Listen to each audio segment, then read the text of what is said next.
नमस्कार मंडळी, मी संकेत royal Konkan YouTube चॅनलमध्ये तुमचं स्वागत करतो। मी आज आलो माझ्या बागेत। घरासमोर छोटीशी बाग तयार केली आहे, बघताय माझ्या मागे। तर मी आज तुम्हाला 5 औषधी झाडे दाखवणार आहे।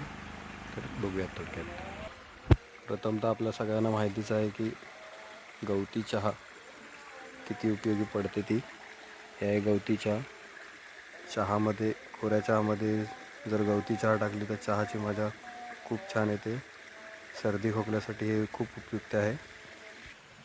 दुसरा आहे हा ॲलोवेरा, कोरफड म्हणतात त्याला।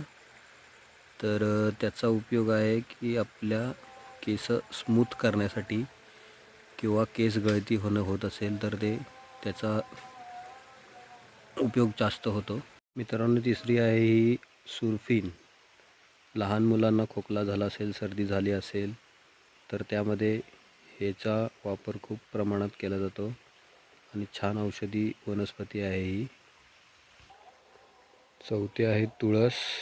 तुळशीचे फायदे तर आपणा सगळ्यांनाच माहितीच आहेत, कशा प्रकारे वापरता येते। सर्दी खोकला झाला असेल तर त्याची नॉर्मल पाने आपण घेऊन तोंडात चगळून खाल्ली तरी पण खोकला कमी होतो।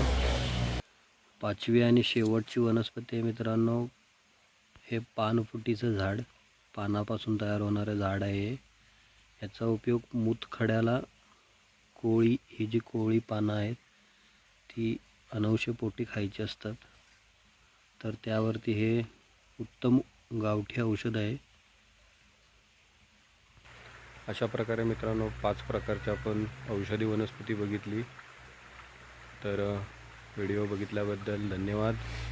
चॅनलवर नवीन असाल तर सबस्क्राईब करा, लाईक करा, शेअर करा, बेल आयकॉनला ऑल क्लिक करा। धन्यवाद।